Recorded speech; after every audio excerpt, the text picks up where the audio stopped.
Hello friends, कैसे हैं आप लोग। उम्मीद करती हूँ बहुत ही अच्छे होंगे, अपनी पढ़ाई में व्यस्त भी बहुत होंगे। सो एक बार फिर से स्वागत है आप सभी का आपके अपने YouTube channel e learning with Priyal पर। सो आज के सेशन में हम लोग पढ़ने वाले हैं यूरोमैस्टिक्स, जिसका कॉमन नेम होता है स्पाइनी टेल लिजार्ड। जैसा कि आप सभी लोग जानते हैं, टीजीटी पीजीटी के सिलेबस में हमको रेप्टाइल्स के कैरेक्टर्स पढ़ने हैं, कौन कौन से एनिमल्स इनके अंदर आते हैं वो सब चीज़ पढ़नी है, पूरा क्लासिफिकेशन पढ़ना है। तो रेप्टिलिया का पूरा जो लेक्चर है वो मैंने चैनल पर ऑलरेडी अपलोड कर दिया है। यदि आपने अभी तक नहीं देखा है तो ज़रूर देखना, पूरी प्लेलिस्ट बनी हुई है, सभी कंटेंट वहाँ पर अवेलेबल है। टीजीटी पीजीटी का कोई भी कॉस्ट नहीं है इस चीज़ के लिए, सिर्फ आपको सब्सक्राइब करना है, लाइक करना है और शेयर करना है। सो आज सबसे पहले हम देखने वाले हैं क्लासिफिकेशन, यानी कि जो यूरोमैस्टिक है उसका क्लासिफिकेशन किस तरीके से होता है, यानी कि कौन से ग्रुप में कौन से ऑर्डर में इनको रखा गया है।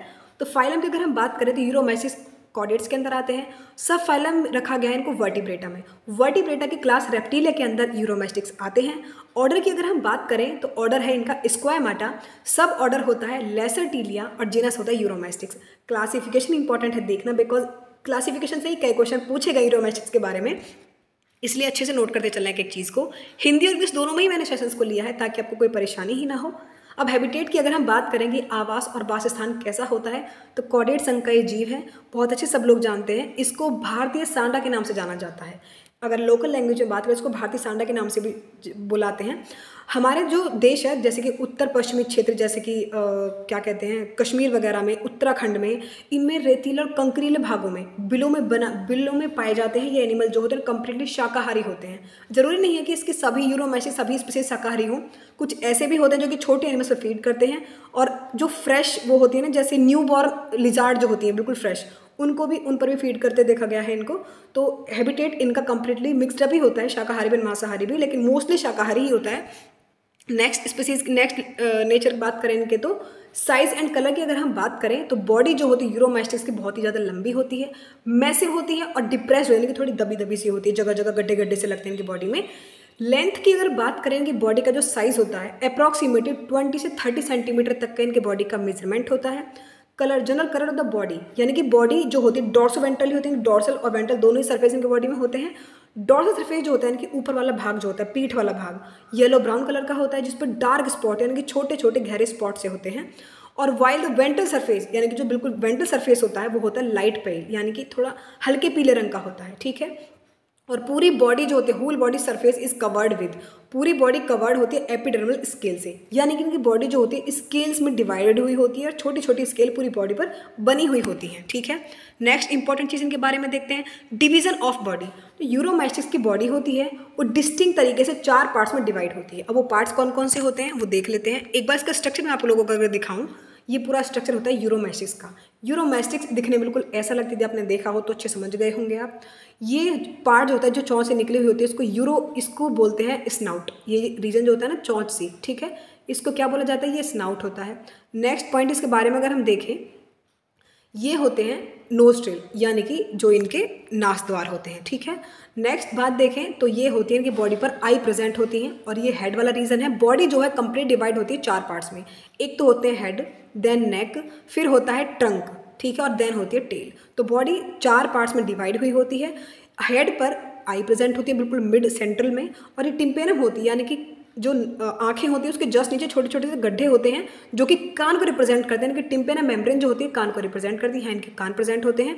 और ये बिल्कुल नेक प्रेजेंट होती है। नेक में स्केल्स की डिवोड, यानी कि ऐसा लगता है जैसे थोड़ी लेयर सी बनी हुई होती हैं जब ये रेस्ट मोड में होते हैं, लेकिन जब अपनी नेक को स्ट्रेच करेंगे तो ये होती है ना, ये जो यहाँ जो गड्ढे से पड़े हुए होते हैं तो ये बिल्कुल रिमूव हो जाते हैं। ये ट्रंक वाला रीजन है जिस पे कि 2 पैर लिम्स पाए जाते हैं। ये होते हैं फोर लिम्ब, यानी कि आगे वाले पैर, और ये होते हैं हाइंड, यानी कि जो पीछे वाले होते हैं।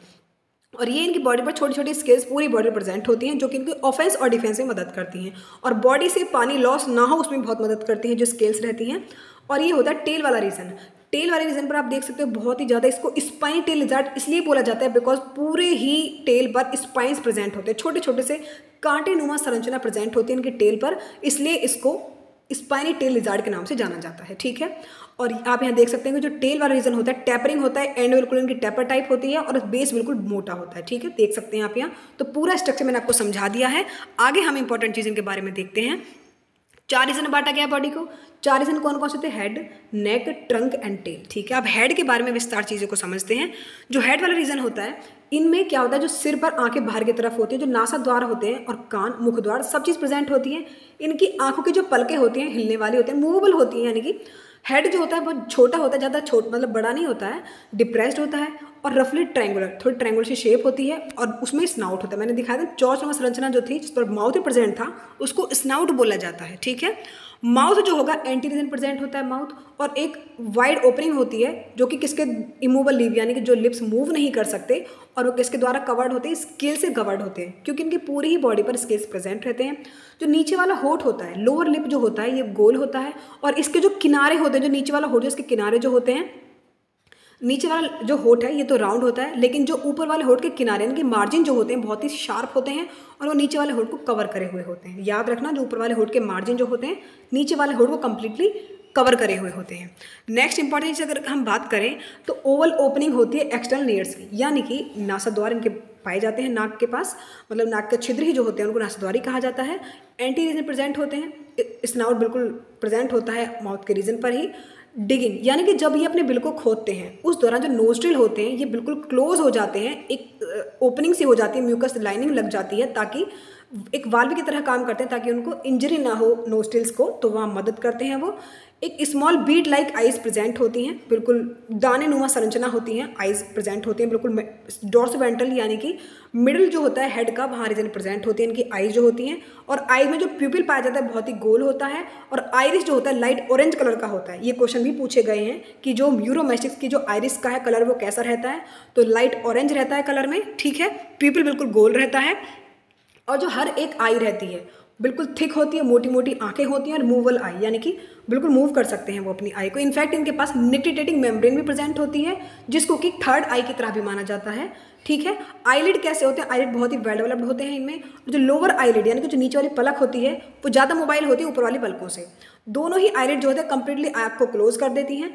एडिशन जो होता है मतलब आईलिड निक्टिटेटिंग मेम्ब्रेन जो होती है ट्रांसपेरेंट होती है और इसको बिल्कुल एंटीरियर कॉर्नर रखा गया है आई का और एक थर्ड आईलिड की तरह काम करती है। ठीक है, नेक्स्ट इंपॉर्टेंट चीज़ इनके बारे में देखते हैं। निक्टिटेटिंग मेम्ब्रेन का एक इंपॉर्टेंट रोल है जिसको कि कई बार पूछा गया है। इसका काम होता है कि जो कॉर्निया होता है ना उसको क्लीन करने का काम करता है जब ज़रूरत पड़ती है तब। ऐसा नहीं कि हमेशा से अगर ज़रूरत के टाइम पर ये कॉर्निया को क्लीन करती है, जो निक्टिटेटिंग मेम्ब्रेन होती है इनकी बॉडी में पाई जाती है। ठीक है, आंखों के जस्ट पीछे शैलो पिट यानी कि छोटे छोटे से गड्ढे नुमा संरचना होती है जिनको कि एक्सटर्नल ईयर के नाम से जाना जाता है और एक्सटर्नल ईयर्स का दूसरा नाम भी होता है जिसको ऑडिटरी मिएटस के नाम से जाना जाता है। टिम्पेनम मेम्ब्रेन जो होती है वो कान को रिप्रेजेंट करती है इनमें, और उसमें क्या टिम्पेनम वही बात कही गई यहाँ पे। नेक्स्ट इंपॉर्टेंट चीज़ इनके बारे में देखते हैं। नेक्स्ट बात है नेक की। हमने हेड वाला रीजन कंप्लीट कर लिया, कौन कौन से ऑर्गन्स वहाँ प्रेजेंट है ये हम देख चुके हैं। अब हम बात करेंगे नेक के बारे में। Head is followed by the neck, यानी कि हेड के जस्ट नीचे नेक प्रेजेंट होती है। नेक इज शॉर्ट, छोटी होती है और divide of gular pouches, gular patches की बनी हुई होती है। They are prominent folds of skin, skin के फोल्ड हुई होती है। मैंने बताया था ना कि वेंट्रल साइड बिल्कुल स्किन फोल्ड हुई होती है जब वो रेस्ट पर होते हैं, और लेकिन जैसे वो अपनी गर्दन को स्ट्रेच करेंगे तो फोल्ड्स डिसअपियर हो जाते हैं। ठीक है, नेक्स्ट इंपॉर्टेंट चीज़ इनके बारे में देखते हैं। हम आते हैं ट्रंक वाले रीजन पर, यानी कि जो धड़ वाला भाग होता है। Neck is followed by the long broad and depressed trunk, यानी कि जो ट्रंक वाला रीजन होता है इसके जस्ट नीचे नेक आती है और जो ट्रंक है बहुत ही लंबा है, ब्रॉड यानी कि चौड़ा है, डिप्रेस थोड़ा दबा हुआ सा भाग होता है जिस पे कि 2 पेयर ऑफ लिम्स पाए जाते हैं। मैंने दिखाए थे आपको 4 लिम्स और हाइंड लिम्स प्रेजेंट थे। अब जो ट्रंक होता है स्मूथ होता है, वेंटल तरीके से फ्लैटेंड होता है, रफ होता है और लिटल साइड यानी कि जो उनके किनारे होते हैं उन पर स्किन बहुत ही लूजली तरीके से फोल्ड हुई होती है। वेंट्रल सरफेस पर अगर देखा जाए तो एक क्लोइकल अपर्चर होता है जो कि बिल्कुल ट्रंक के जंक्शन में रखा जाता है, ट्रंक और टेल के, जहाँ ट्रंक खत्म होता है टेल शुरू होती है उस रीजन पर एक क्लोइकल अपर्चर है। मैं वो स्ट्रक्चर भी आपको अच्छे से दिखाऊंगी। नेक्स्ट इंपॉर्टेंट चीज़ के बारे में देखते हैं। अब टेल वाला रीजन आ जाता है। जो टेल होती है इनकी काफ़ी लंबी होती है, बहुत ही ज़्यादा मोटी होती है, थिक होती है, स्ट्रांगली डिप्रेस्ड होती है और वाइडेस्ट एट द बेस यानी कि बीच में से मोटी होती है। टैपर पोस्टिल यानी कि पीछे की तरफ ये कैसे होते हैं टैपर यानी कि थोड़े मुड़े हुए से भाग होते हैं। ठीक है, there are about 20 transverse row of hard and strongly के स्केल्स, यानी कि इनकी बॉडी पर कम से कम स्ट्रांगली कील्ड बिल्कुल ऐसे स्केल्स पाई जाती हैं जो कि डॉर्सल वेज होती है टेल को कवर करती हैं। हमने देखा भी स्पाइनी सी स्केल्स थी जो कि टेल को कवर करती हैं। ये जो स्केल्स होती हैं ये इनके सेल्फ डिफेंस में यानी कि बचाव में भी हेल्प करती हैं और लॉस ऑफ वाटर यानी कि पानी का लॉस बॉडी से ना हो उसमें बहुत मदद करती हैं। Due to the presence of spiny scale. देखो इंपॉर्टेंट पॉइंट अभी यहाँ आ चुका है हमारा, इनफैक्ट सारे इंपॉर्टेंट है लेकिन इसका नाम क्यों पड़ा ये इंपॉर्टेंट है। स्पाइनी स्केल्स प्रेजेंट होती है इनके टेल वाले रीजन में, इसलिए Uromastyx is also called the spiny tail lizard. इसको इसलिए स्पाइनी टेल लिजार्ड बोला जाता है बिकॉज इसके टेल वाले रीजन में स्पाइंस प्रेजेंट होते हैं, इसलिए इनको क्या कहा जाता है, स्पाइन टेल लिजार्ड। ठीक है, नेक्स्ट क्वेश्चन की बात करें, इनमें कॉर्डल ऑटोनॉमी इज लैकिंग। आप जानते हो ऑटोनॉमी क्या होती है? देखो हमारे जो घर में छिपकली पाई जाती है वो आपने देखी ही होंगी। जैसे उनको भगाने की कोशिश करते हैं, कोई यदि कुछ चीज़ मार दे उनके ऊपर, तो क्या होता है कि वो अपनी पूंछ को छोड़कर भाग जाती हैं। ठीक है, तो ये ऑटोनॉमिक कहलाती है सारे प्रोसेस जो इसको ऑटोनॉमी कहते हैं, लेकिन इनमें ऐसा कोई प्रोसेस नहीं दे होता है। कॉर्डल ऑटोनॉमी कंप्लीटली लैक होती है। क्लोइकल अपर्चर जो होता है, क्लोइकल अपर्चर कहाँ प्रेजेंट था? टेल और ट्रंक के जंक्शन के पास क्लोइकल अपर्चर प्रेजेंट था वेंट्रल साइड पर। तो वहाँ पे क्या होता है, क्लोइकल अपर्चर के जस्ट नीचे एक नोड्यूल लाइक स्वेलिंग हो जाती है, यानी कि थोड़ी सूजा हुआ सा भाग होता है, उसको हेमीपीन्स इन द मेल। अब वो सूजा हुआ सा भाग क्यों हो जाता है? बिकॉज हेमीपीन्स प्रेजेंट होते हैं मेल में। अब ये हेमीपीन्स क्या होते हैं? मेल सेक्स ऑर्गन होते हैं। डिटेल में बात करेंगे इसके बारे में भी, लेकिन अभी ये देख लो कि वहाँ नोड्यूल लाइक ओपनिंग होती है, स्वेलिंग होती है, थोड़ा मोटा सा भाग हो जाता है बिकॉज वहाँ हेमीपीन्स प्रेजेंट होते हैं। ठीक है, और हेमीपीन्स क्या होते हैं? मेल सेक्स ऑर्गन होते हैं। नेक्स्ट इंपॉर्टेंट चीज़ के बारे में देखते हैं, स्केल्स प्रेजेंट होती हैं डोर्सल सरफेस पर। जो स्केल्स डोर्सल सरफेस प्रेजेंट छोटी होती हैं, न्यूमरस विद और without larger scale line between them. Ventral surface जो होगा कैसा रहता है? सब क्वाड्रेंगुलर टाइप का होता है। नेक्स्ट बात करें, अब यहाँ पे देख सकते हैं टेल रीजन पर स्पाइनो स्केल्स प्रेजेंट रहती हैं, और इन स्केल्स की वजह से यूरोमेसिक जहाँ वो पढ़ चुके हैं क्यों कहा है इसको spine tail lizard. Sexual dimorphism की अगर हम बात करें, डायमॉर्फिज्म जो होता है इसमें नर और मादा दोनों में ही हर ओर मतलब कि प्री एनोफिमोरल ग्लैंड के छिद्र प्रेजेंट होते हैं।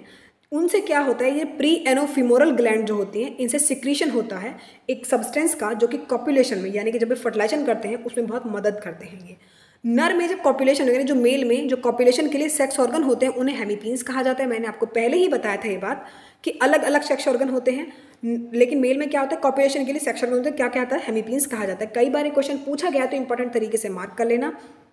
इनकी जो मेल मतलब फीमेल होती हैं वो अंडे देती हैं, और इनके जो अंडे होते हैं खोल यानी कि कवर से ढके हुए होते हैं, और ये खोल किसके बने? कैल्शियम के और झिल्लीनुमा झिल्ली सी होती है उसके बने हुए होते हैं, वहाँ कवर करते हैं मतलब। अब ये जो पोस्टीरियर भाग मैंने लिया है, इसका पूरा स्ट्रक्चर मैंने लिया है।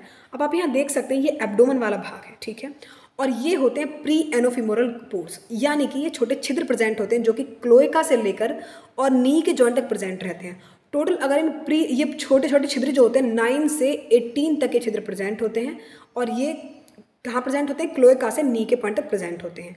और आप यहाँ देख सकते हैं ये स्पाइन से काटेनुमा संरचना है, और ये जो है ये है क्लोइकल अपर्चर, जो कि कहाँ प्रेजेंट था? टेल और ट्रंक के बिल्कुल जंक्शन प्रेजेंट होता है, क्लोइकल अपर्चर होता है। ठीक है, ये हाइंड लिम्स हैं यानी कि पीछे वाले पैर होते हैं, और आप यहाँ पूंछ भी देख सकते हैं, ये टेल है जहाँ की स्पाइन टेल यानी कि इसमें स्पाइंस प्रेजेंट रहते हैं। और हेमीपीस की वजह से स्वेलिंग कहाँ हो रही थी? ये वाला ऑर्गन जो होता है इसको कहा यहाँ मेल सेक्शन में प्रेजेंट होते हैं, इसलिए स्वेलिंग हो जाती है इसमें बिकॉज हेमीपीन्स जो होते हैं यहाँ प्रेजेंट होते हैं। ठीक है, नेक्स्ट इंपॉर्टेंट के बारे में देखते हैं। कोई भी आपके डाउट हो रिगार्डिंग तो मुझे कमेंट्स में जरूर बताना, लेकिन ई लर्निंग विद प्रियल को सब्सक्राइब करना बिल्कुल नहीं भूलना है, लाइक करना, शेयर करना, और क्विज और नोट्स के लिए आप टेलीग्राम चैनल ज्वाइन कर सकते हैं, टेलीग्राम चैनल पर आ सकते हैं आप। इन द मेल में अगर हम बात करें, क्लोइकल में एक कॉपुलेटरी ऑर्गन होते हैं, इनको हेमीपीन्स के नाम से जाना जाता है।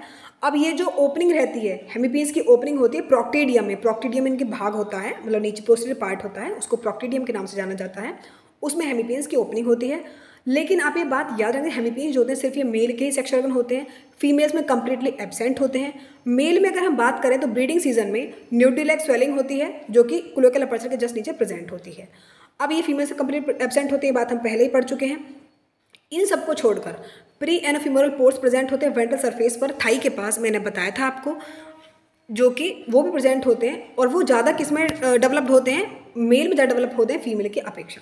अपेंडेजेस की अगर बात करें, यानी कि जो इनके अपेंडेजेस होते हैं, 2 पेयर लिम्स होते हैं इनके पास जो कि ट्रंक से निकले हुए होते हैं। एक पेयर होते हैं फोलिम के यानी कि जो आगे वाले पैर होते हैं, और एक पेयर होते हैं हाइंड लिम्स के। ठीक है, और ये होते हैं पेंटाडेक्टाइल यानी कि इनके हर एक पंजे में 5 उंगलियां होती हैं, बहुत ही स्ट्रॉन्ग टाइप की। ठीक है, यानी कि इनके पंजे में वही पेंटाडेक्टाइल 5 उंगलियां होती हैं, और ये किसके अडेप्ट करते हैं? ब्यूरिंग को, यानी कि बिल खोदने का काम करते हैं ये। नेक्स्ट बात देखते हैं, क्योंकि इनका हैबिटेट ही वही है ना। फोलिम की अगर हम बात करेंगे, जो आगे वाले पैर होते हैं, फोलिम अराइज होते हैं ट्रंक से, नेक के जस्ट पीछे से अराइज हो जाते हैं ये। क्योंकि ट्रंक का फर्स्ट पोर्शन ही फोर लिम्स को डेवलप करता है। और ये जो होते हैं छोटे होते हैं हाइंड लिम्स से, यानी कि जो आगे वाले पैर होते हैं थोड़े छोटे होते हैं पीछे वाले पैरों से। ईच फोर लिम्ब यानी कि जो आगे वाले पैर होते हैं उनमें 3 पार्ट होते हैं। एक तो होते हैं अपर आर्म यानी कि जो उनकी भुजा बनाती है जिसको ब्रैंकियो भी बोला जाता है। फिर होती है फोर आर्म जिसको एंटीरियो ब्रैंकम भी बोला जाता है। फिर होता है हैंड पोजीशन जिसमें कि डिजिट आते हैं जिसको कि फिंगर्स बोला जाता है। अब इनमें यह भी पूछा गया है कि फर्स्ट फिंगर कौन सी होती है, तो फर्स्ट फिंगर को पोलेक्स के नाम से जाना जाता है जो कि छोटी होती है, और फोर्थ वन जो इनमें चौथी फिंगर होती है वो सबसे बड़ी होती है। ऑल द डिजिट जितनी भी डिजिट होती हैं ये कर्व्ड होती है थोड़ी इस तरह के, क्योंकि पंजे थोड़े घुमावदार से बने हुए होते हैं। जो लोअर सरफेस होता है इनका हैंड का, जो लोअर सरफेस होता है उस पर पैड्स होते हैं, एडहेसिव पैड्स, यानी थोड़ी गद्देदार सी उनकी हथेली हो जाती है। नेक्स्ट बात देखते हैं हाइंड लिम्स के बारे में। हाइंड लिम्स जो होते हैं पोस्टीरियर पार्ट जो होता है ट्रंक का उससे निकले हुए होते हैं, भाई एंटीरियर से निकलते हैं फोर लिम्ब, पोस्टीरियर से क्या निकलेंगे हाइंड लिम्स। हर एक हाइंड लिम्स में वही थाई होती है, प्रॉक्सिमल थाई होती है, मिडल में क्रस होता है, और फीट्स जो होते हैं उसमें 5 क्लॉज टोज होते हैं, यानी कि वही पंजे में उंगलियां होती हैं 5। डिजिट जो होते हैं हाइंड लिम्स के ग्रेजुअली साइड में बड़े होते हैं, और जो फर्स्ट डिजिट होती है उसको हेलेक्स के नाम से जाना जाता है जो कि सबसे छोटी होती है, और जो फोर्थ होती है वो सबसे बड़ी होती है, जबकि फिफ्थ अगेन छोटी होती है। जितनी भी डिजिट होते हैं वो कैसे होते हैं, बिल्कुल क्लाउस होते हैं, मतलब वही प्री एनोफॉर्मल पोर्स की अगर हम बात करें तो इसमें 9 to 18 प्रोमिनेंट पोर होते हैं, जो कि मैंने बताया था 9 से 18 तक प्रेजेंट होते हैं, जो कि क्लोइकल अपर्चर से कहाँ तक प्रेजेंट रहते हैं, नी के घुटने के जॉइंट तक प्रेजेंट रहते हैं, और ये एक रो में प्रेजेंट रहते हैं वेंट्रल सरफेस पर, दोनों ही थाई के पास। इनको प्री एनोफिमोरल पोर्स के नाम से जाना जाता है, जो कि मेल्स में ज़्यादा प्रोमिनेंट होते हैं। हर एक पोर एक स्केल से घिरा हुआ रहता है, ठीक है। नेक्स्ट अगर हम बात करें, इनमें जो हर एक पोर होते हैं वो लीड करते हैं एक सिक्रीशन को सिक्रीट करते हैं, जो सिक्रीशन कोपुलेशन के टाइम पर बहुत हेल्प करते हैं। नेक्स्ट और लास्ट पॉइंट है हमारा स्किन और इंटिग्यूमेंट की। अगर हम बात करेंगे, जो स्किन होती है यूरोमेश की बहुत ही रफ टाइप की होती है, ड्राई होती है और स्केली होती है, और इनके पास कोई भी ग्लैंड प्रेजेंट नहीं होती है। ये जो स्किन होती है इनकी इस तरीके से बनावट होती है कि ये पानी के लॉस को अपनी बॉडी से होने नहीं देते हैं, ठीक है। और इनमें ये अडेप्टेशन किसकी वजह से होता है, इवेपोरेशन ऑफ वाटर, यानी कि पानी को लॉस होने से बॉडी को रोकते हैं। नेक्स्ट बात करें कि बॉडी में 2 तरह की लेयर्स प्रेजेंट होती हैं जो कि बॉडी को प्रोटेक्ट करने का काम करती है, दैट इज आउटर एपिडर्मिस और इनर डर्मिस स्किन की लेयर बनी हुई होती है।